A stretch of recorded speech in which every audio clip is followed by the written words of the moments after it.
El tipo de conexión, si es delta o es estrella, tampoco va a variar.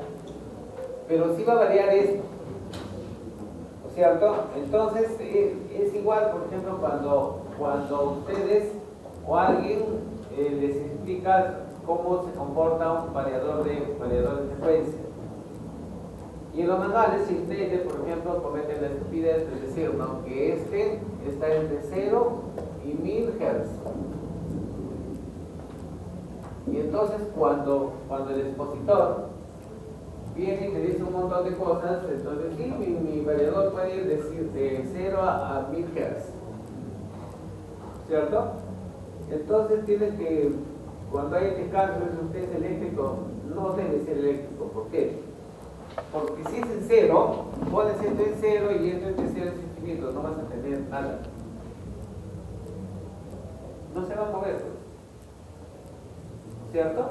Y cuando eso lo pones en 1000, fíjate, en 1000 vas a tener inducción 0, o sea, va a ser tan chiquita que la máquina no te va a producir enlace en uno y otro circuito. Yendo a lo que nos interesa, este par, si yo quiero, por ejemplo, que esto sea 8000 Gauss, yo deseo que sea 8000 Gauss o 18000 Gauss. Necesito que sea 18.000 Gauss. Entonces yo este par, y está diseñado a 60 Hz. Que sea, vamos a ponerle tensiones, que sea 230 voltios y acá estos 60 Hz. Entonces, para que esto sea 18.000 Gauss, yo tengo que hacer que esta tensión y esta frecuencia, si esto es 50 Hz, esto tendrá que ser menos tensión, ¿no es cierto? Para que esto sea una constante y yo pueda tener los 18.000 Gauss. Si esto lo paso a 50, entonces ya eso lo estoy bajando 18.5%.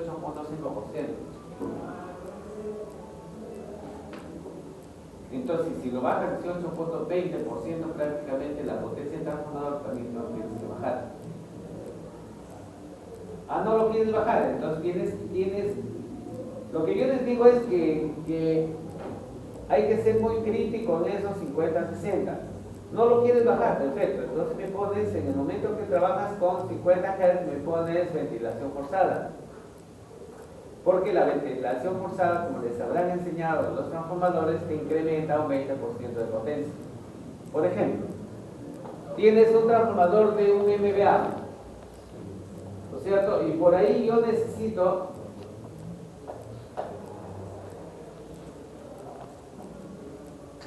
la clase es acá. Y por ahí yo necesito un incremento de potencia. Entonces yo puedo sacar 20% ahí. O sea, puedo incrementarlo, poner ventilación forzada y hacerlo trabajar al transformador con 1200, o sea, con 1.2 MVA. 20% más. Tensión de aislamiento, pues ya también conocen esto. La tensión de aislamiento no es igual como tener el micrómetro y allí medir la resistencia de aislamiento. Es más, si ya nosotros nos estamos metiendo a la IEEE, ahí no hay medición de aislamiento. Ahí hay índice de polarización y índice de absorción. Que en suma sí mides el aislamiento en un tiempo, es el cociente de medir el aislamiento con el micrómetro en un tiempo sobre otro tiempo mayor. La parte de la corriente térmica del cortocircuito es lo que estábamos conversando. La corriente dinámica de igual manera, la tensión máxima, cuánto va a soportar el transformador. O sea, de ahí que se tiene que hacer un cálculo de distancias de seguridad. La clase térmica, ¿en qué clase está? 130. Hay 3 tipos de clase térmica y hasta 4. Clase A, que vendríamos a tener hasta 95 grados. Eso son los transformadores antiguos. Los transformadores nuevos o modernos se trabajan con clase B, que son 130 grados centígrados. ¿Qué es clase B? Clase B significa utilizar el papel Mylar, o sea, el papel aislante que se denomina Mylar. Apúntenlo, vayan a www, se llama DuPont. W. Dupont. Dupont es el que tiene la patente de todos los materiales aislantes en el mundo.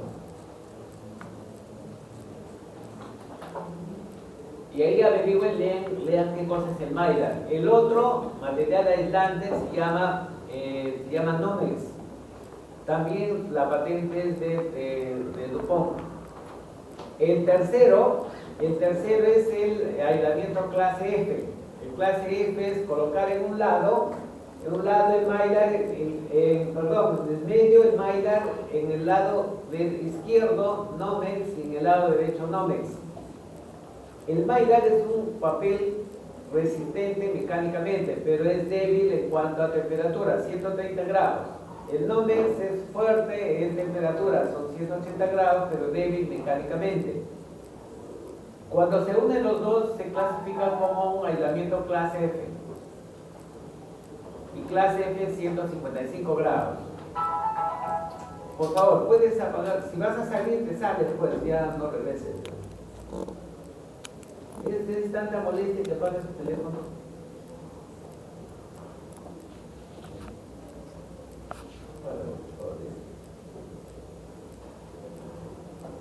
¿De acuerdo? Entonces, les decía que hay otro producto que se llama Kapton, que es un material que se resiste hasta 200 grados centígrados.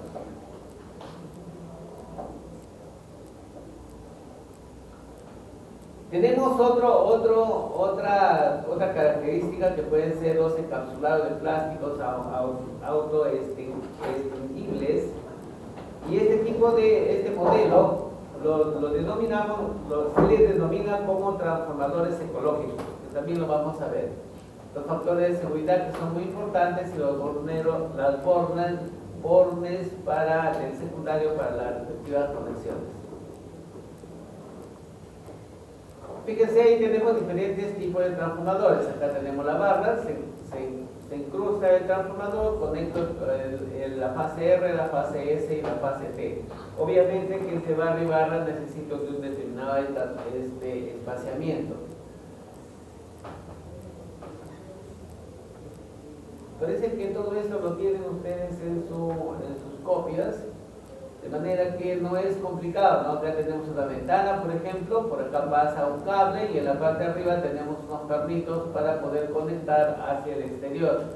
En la parte de abajo tenemos unas uñas, se hace un agujero roscado acá, un agujero roscado, y en el otro lado de igual manera, entonces sacamos el transformador dentro del tablero. Fíjense, se tiene diferentes tipos acá, por ejemplo, para poder colocar una barra de un valor bastante significativo. Cuando se tienen instalaciones ya realizadas y pues, no sé, son varias externas, entonces se fabrican transformadores desarmables también, ¿ves? Entonces acá pueden ver ustedes que se mete el núcleo de roscas y ya tienes el transformador como en este lado.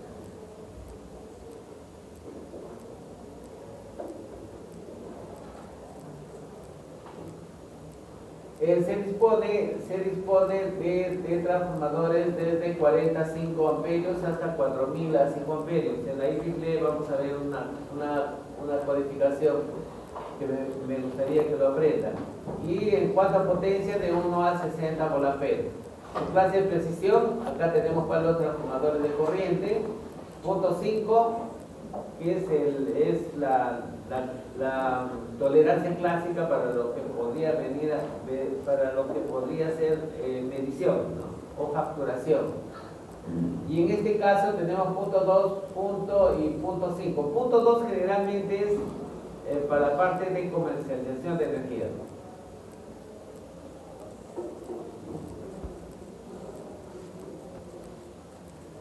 Ahí tenemos las curvas de saturación y el comportamiento. Acá tenemos lo que hemos visto hace un momento.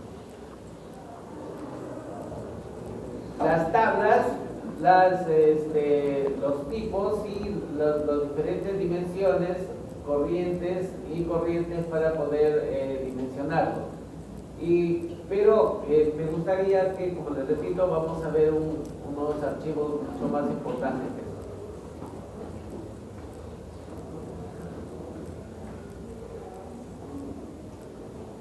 diferentes modelos. Si uno por ejemplo, acá tenemos una barra pasante, también barra pasante, y tenemos barra pasante con platinas de diferentes secciones. De tal suerte que es suficiente que tú dimensiones la platina para poder solicitar el transformador.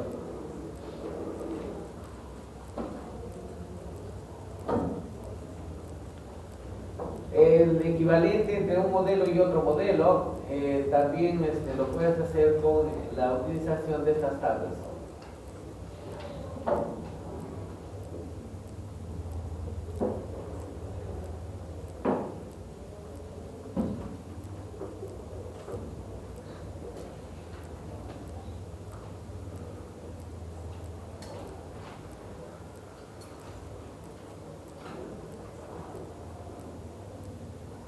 Tenemos los transformadores de corriente como sensores de señales para poder alimentar todos estos equipos, ¿no? Únicamente necesitamos de un concentrador o en todo caso una tarjeta para poder convertir la señal de analógica que le tomamos, convertirla a digital y poder trabajar en un sistema eléctrico vía escala.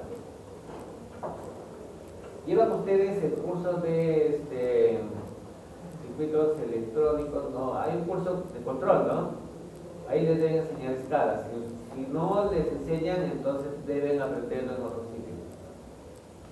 Hoy en día ya nada es en escala, todo es vía escala. Ya los PLC ya es como necesariamente debes saberlo. Más bien, sí, hay la oportunidad de poder estudiar un poco más, estudiar el comportamiento de las autómatas que han reemplazado a un PLC. ¿Qué viene a ser un autómata? Vendría a ser 20 o 30 PLCs, o sea, PLC metido a un solo pin. Muy bien, y acá tenemos los transformadores se utilizan en registradores de energía, en analizadores, en equipos en autómatas, por ejemplo, en sensores, en celdas, en indicadores de corriente, en fin, ¿no? Corriente, tensión. Tiene un uso muy amplio, pues y no hay forma como lo puedas reemplazar con otro tipo de equipo.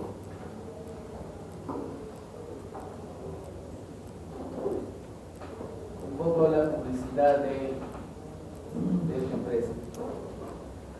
Bueno, ahí tenemos la relación de transformación tanto de número de vueltas como de corrientes, y acá nos indica que el margen de medida aconsejable es entre un 20 a 100% de la corriente nominal en gama extendida. O sea, vamos a ver algunos modelos para poder ver cómo es que lo denominamos y cómo es que lo vamos a utilizar.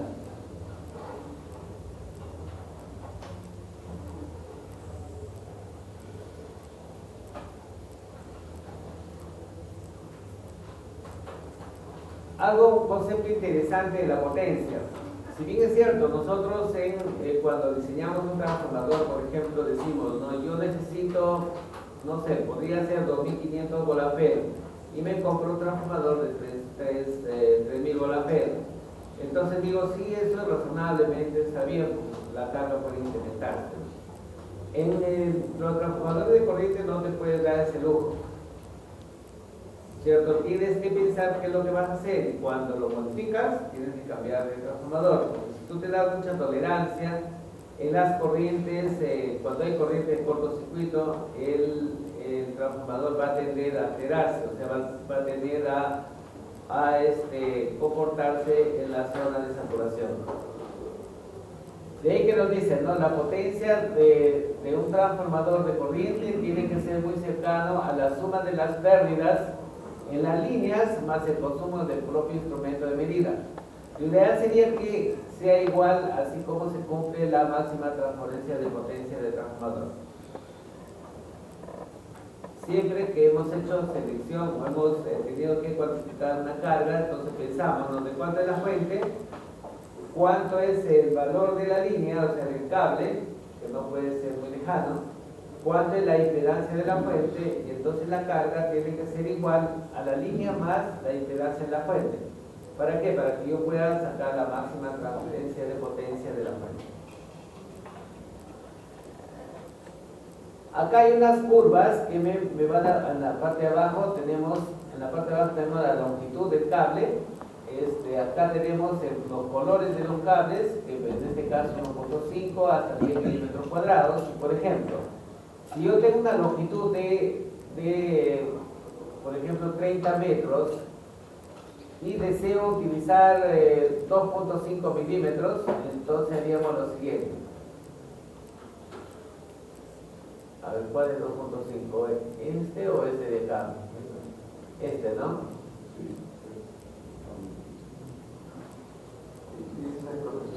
No, tiene que ser este. No. Ya.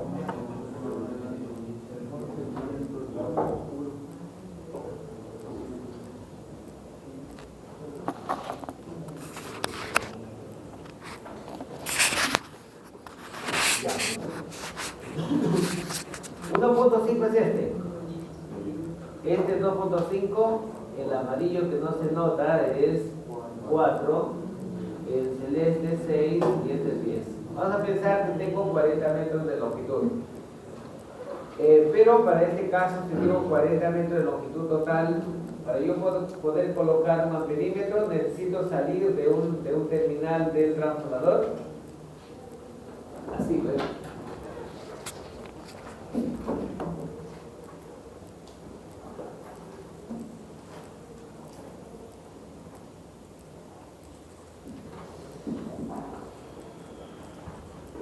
Este es el transformador de corriente, por lo tanto yo tengo un amperímetro en este lado, ahí tengo el amperímetro y tengo esta es la longitud de ida y esta es la longitud de vuelta, por lo tanto la longitud total es L1 más L2. Si yo digo, acá por ejemplo, voy a tener, digamos 30 metros totales, ¿no? Entonces 30 metros, vengo a este punto y hago una paralela, entonces voy a decir que más o menos voy a tener 5 volamperes de caída. ¿De acuerdo? Que para los casos de selección externa. Por ahí tenemos una tabla en Excel que lo hemos interpolado para que ustedes puedan tener un poco más de precisión de estas curvas. Por eso, a medida de que es más delgadito, entonces yo digo, por ejemplo, de acá, por eso es que decimos, ¿no? Hay que tener cuidado cuando vas a utilizar un transformador de 1 amperio. O sea, si yo acá, por ejemplo, digo, voy a utilizar 5 metros, voy a utilizar 1.5. Normalmente el cable 1.5 en instrumentación no se utiliza. Y el cable casi normalizado para instrumentación es 2.5. Y en instalaciones como son centrales, subestaciones importantes, son 4 milímetros cuadrados. Entonces, si vemos 4 milímetros cuadrados, si vamos a pensar en 20 metros, entonces estamos yendo al amarillo. Estamos acá y fíjense, tenemos 4.5 más o menos volamperes. Entonces, ese consumo va a tener que asumirlo el transformador. Entonces, se pueden dar cuenta que el cálculo del cable es crítico. Hay que tener bastante cuidado. Por ahí tenemos unos aparatos de consumos, instrumentos, batímetros, etc. en intervalos. Sería conveniente, más abajo debe haber una tabla donde realmente están los consumos reales, ¿no?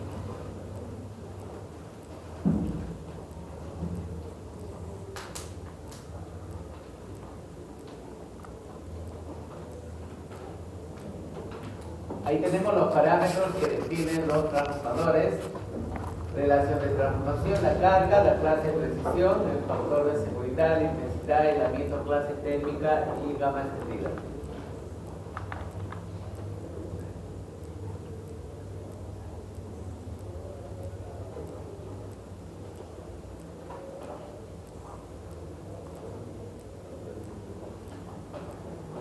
Acá hay un ejemplo interesante, ¿no? Nos dice, en cuanto a los ensayos que se deben hacer, la potencia aparente en volt-ampere puede suministrar el transformador manteniendo la clase de precisión en todo momento.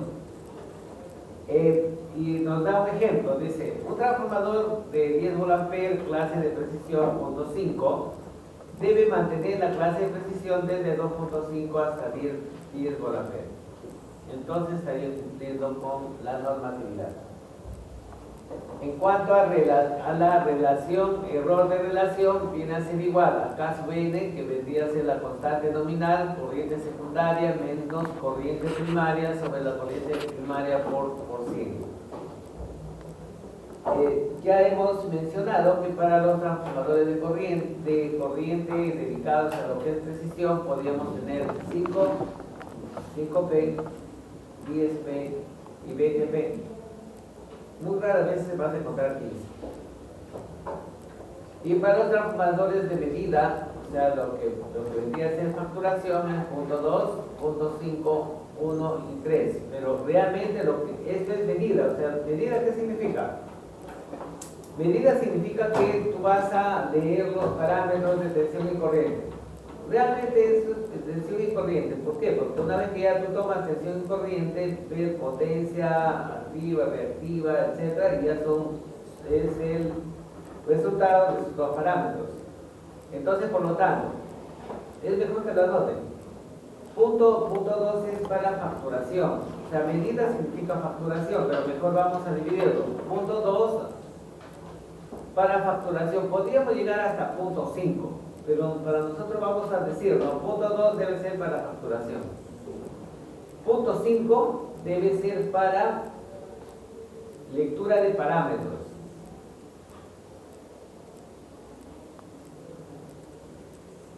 Y 1 y 3 podría ser para visualización de parámetros.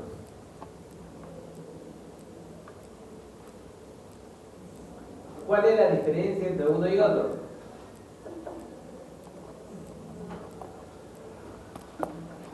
Lectura de parámetros significa, ¿no?, que yo debo leer una tensión, una corriente, y pues más o menos debo tener una cierta precisión.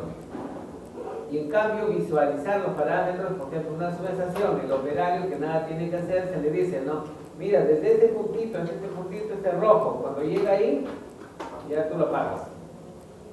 O sea, para que visualice únicamente, donde la precisión ahí es 1 o 3%.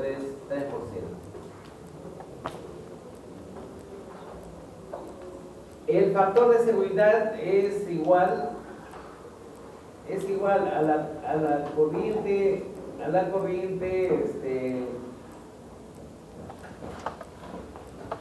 del secundario sobre la corriente del primario. Perdón, un ratito.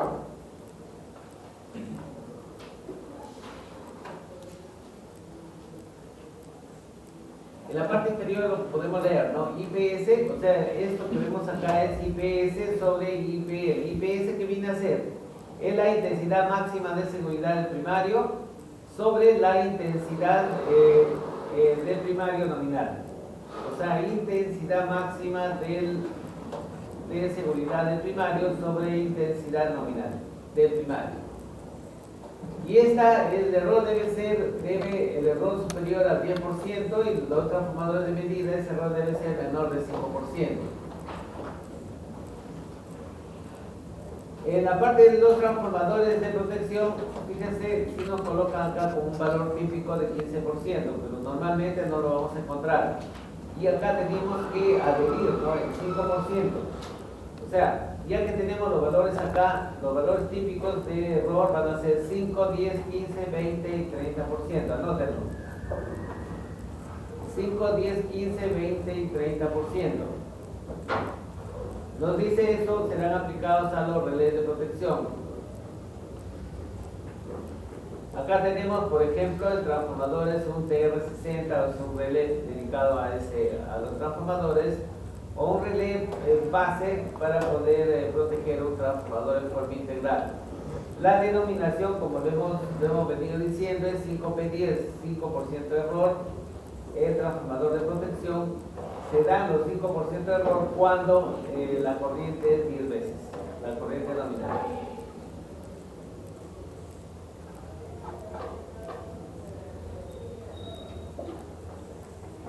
Cuando tenemos el cortocircuito en línea, los efectos del transformador deben cubrir lo siguiente, ¿no? La corriente térmica debe ser, la corriente térmica, sí, efectivamente, debe ser 60 veces la corriente nominal y la corriente de cortocircuito hasta 26 kiloamperios. Y la corriente dinámica debe ser hasta 2.5 veces el efecto térmico. En cuanto a aislamiento,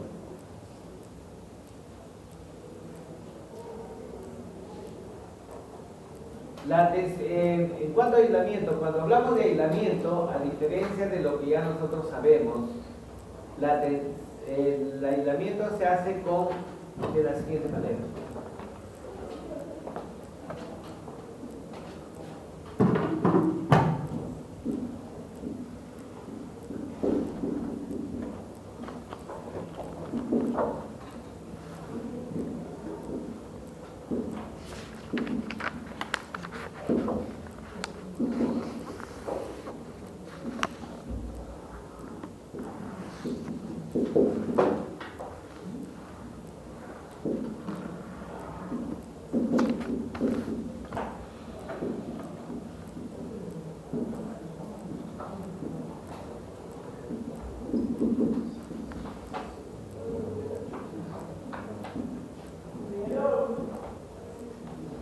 Medida del aislamiento. Normalmente con la medida de aislamiento, ¿qué es lo que detectamos? ¿No? Detectamos que el transformador de corriente o tensión no tenga el rozamiento o contacto con partes mecánicas o metálicas de la subestación o del transformador, si está montado el transformador, o del lugar donde se ubique.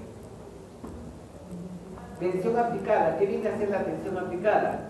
La tensión aplicada consiste, ¿no?, en introducir entre un electrodo, puede ser la fase RST, independientemente del tipo de conexión del transformador. Ojo, si nosotros estamos hablando de transformadores, este es un transformador elemental, pero nosotros este transformador lo vamos a conectar en estrella, en delta, ¿cierto? O sea, no va a estar solito, sino cuando lo vamos a utilizar va a tener una forma de cómo conectarlo.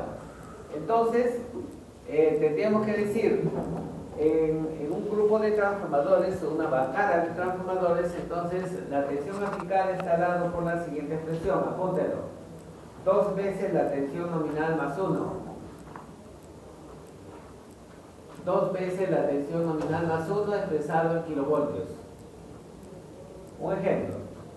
Si el transformador está diseñado para una tensión de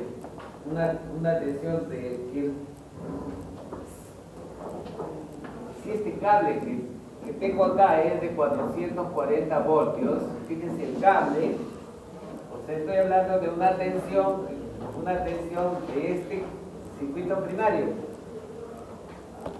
Cuando les digo que este K mayúscula y L minúscula es el circuito primario, ¿me entienden?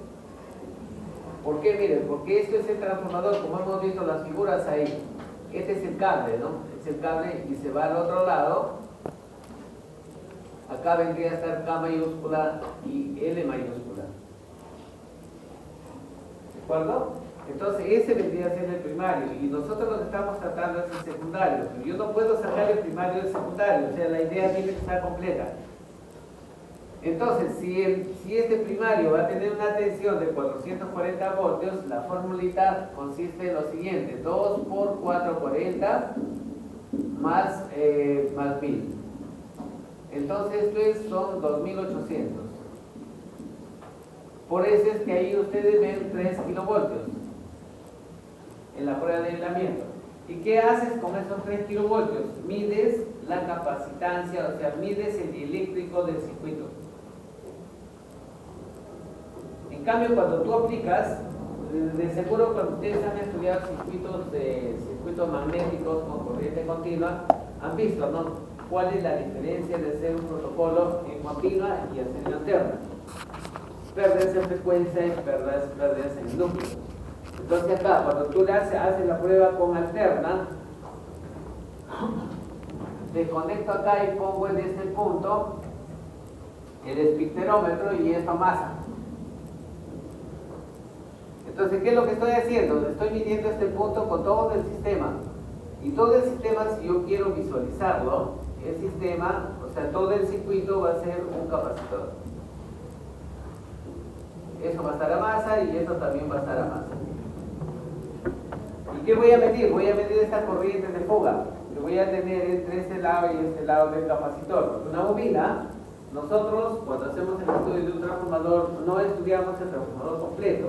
Cuando han estudiado seguramente el modelo de motor, que es un circuito igual que el transformador,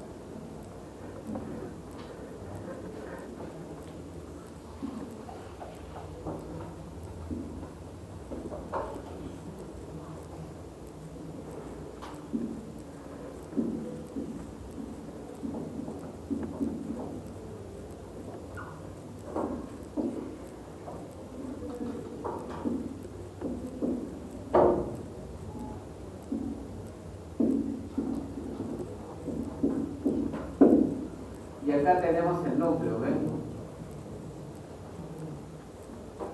Y para diferenciarlo de lo que se estudia en los libros, le hemos puesto, ¿no?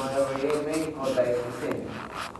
Entonces, llegar a esto no es complicado, porque si yo tengo el circuito tanque, hago el paralelo, lo multiplico la reactancia por la resistencia, y como va a seguir complejo, entonces lo multiplico por el conjugado y me sale lo que está bien ahí. Entonces, si yo mido esto, acá pues obviamente que si yo tengo bobinas, obviamente voy a tener una capacitancia igual como lo estamos viendo acá. Y entonces, eso es lo que decimos tensión aplicada. O sea, una prueba de aislamiento correcta es con la tensión aplicada. Tensión inducida. ¿Qué viene a ser tensión inducida? Tensión inducida en lo que son transformadores significa, ¿no? Inyectarle una tensión, una doble tensión, o sea, 2 veces la tensión nominal y 3 veces la frecuencia de diseño del equipo. O sea, por ejemplo, voy a probar un transformador que está diseñado para, no sé, pues en baja tensión, por ejemplo, para 230. Entonces, 2 veces la corriente nominal sería 460. A una frecuencia 3 veces, está diseñado a 60, entonces a 180 voltios. ¿Qué es lo que le va a hacer? O sea, ¿qué es lo que busco? Si yo tengo una columna y tengo las bobinas así, a esa frecuencia el circuito va a desarrollar una fuerza hacia abajo y las espiras de los transformadores lo va a tratar, o sea, inyecto la tensión y si no están las espiras ajustadas a unos determinados giros, entonces en un lado de la espira se va a salir y se va hacia abajo. Y obviamente al rozar hay cortocircuito, entonces es una falla que de una producción de 30, 40 transformadores siempre hay fallas de ese tipo. Entonces, para evitar ese tipo de fallas, el bobinador, o sea, la máquina, cuando se bobina, hay que ponerle un dinamómetro. Y al tipo que bobina, pues hay que entrenarlo bien. ¿Por qué? Porque tienes un corto, un resbalamiento de espira y la bobina no sirve, no tienes que hacer otra bobina. Y esto obviamente todo es costo. Tensión de impulso. ¿Qué pasa si el transformador se va a ir a trabajar a Huancayo o de Tigre o de San Mateo hacia arriba? Entonces tienes que entrenarlo al transformador para que te soporte una caída de un rayo. Directamente, obvio, está claro que directamente lo matas al transformador, pero los pararrayos jamás te filtran el 100% de las ondas viajeras que caen en los conductores. Entonces tienes que, todo lo que pasa, tiene que soportar el transformador. La prueba de tensión aplicada, tensión inducida y tensión de impulso son pruebas letales, son pruebas nocivas. Tú no puedes hacer un transformador que lo está haciendo trabajar, meterle tensión aplicada, sino más. La tensión de impulso se hace únicamente a equipos nuevos y la tensión inducida se hace únicamente en proceso de fabricación. Imagínate un transformador que lo llevas para hacer mantenimiento y por hacer ensayos se te zafa la espira.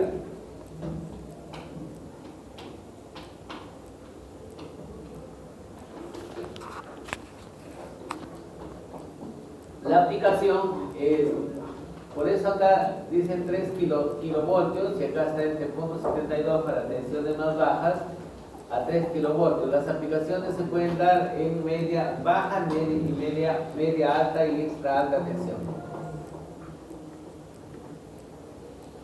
Respecto a la temperatura, ahí tenemos la temperatura de bobinado, tenemos la temperatura ambiente y hay una forma como hacer la compensación. Decimos, para compensar la temperatura, digo, la temperatura, la temperatura, ¿con qué parámetro va a trabajar? Va a trabajar con el aceite y va a trabajar con en este caso con la resina, si es un transformador ecológico, pero va a trabajar con la resistencia directamente, porque la reactancia no la hace nada. Entonces, cuando yo digo, normalmente cuando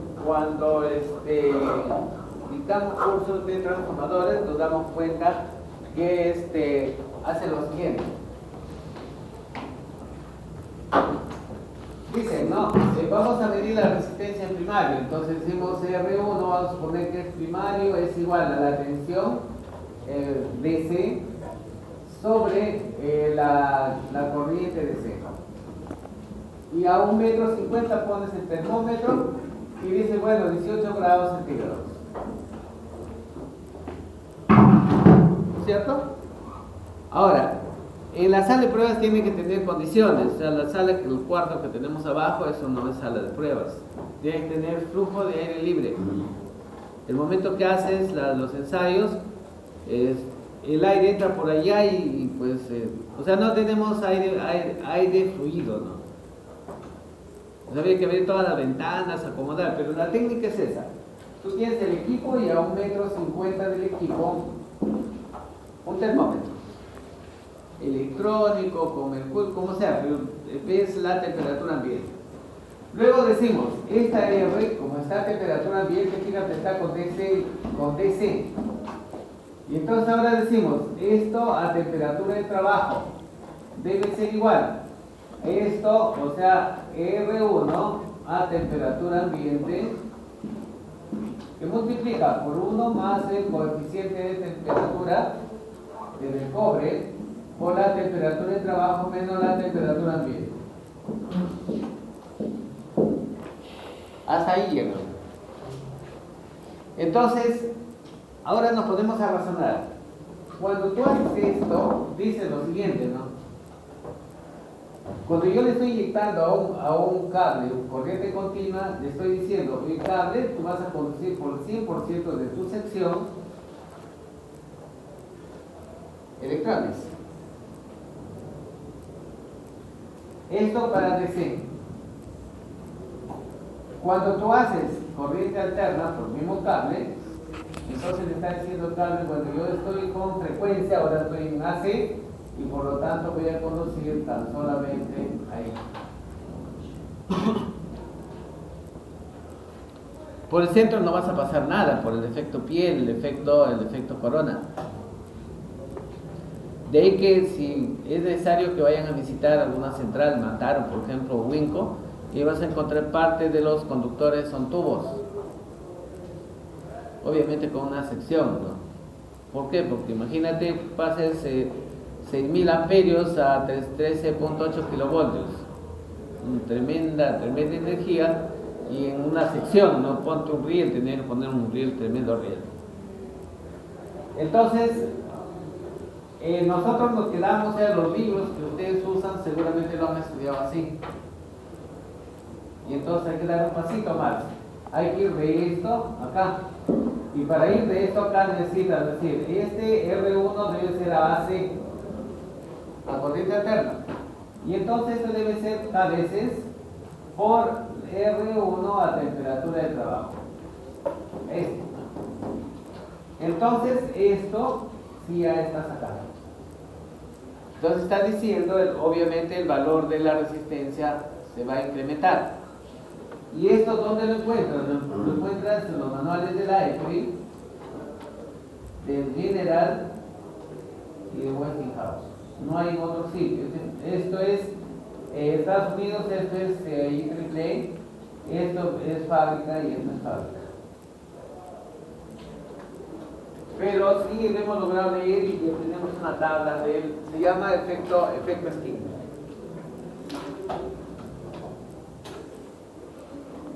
Y de ahí la clase térmica del cual nos estamos refiriendo.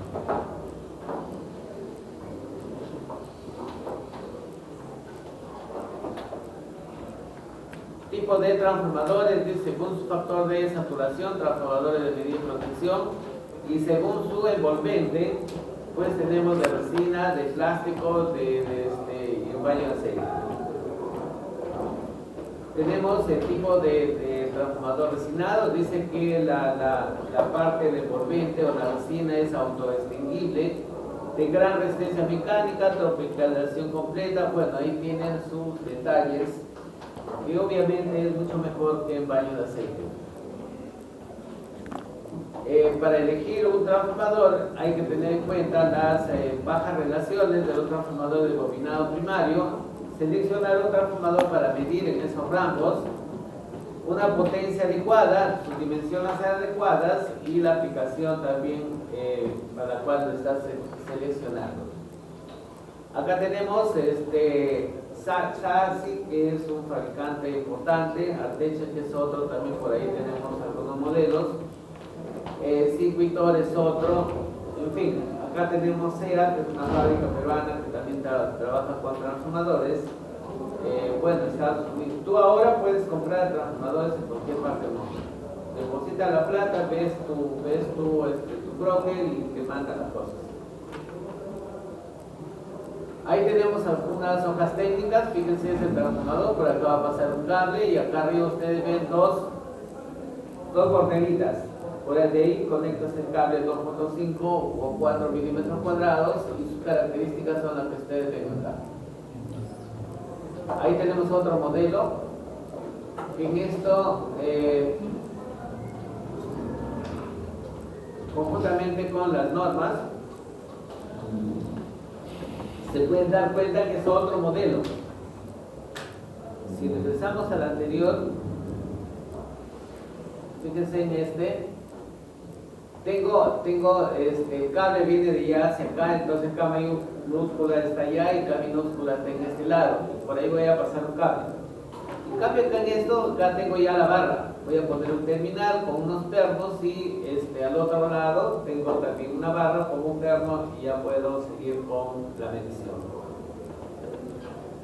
Ya este tipo de ventana que ya es regulable, de tal manera que el transformador no puede estar suelto, ¿no? Tendrían que sujetarlo.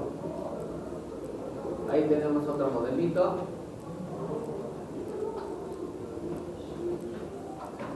¿Alguna consulta que quieran hacer?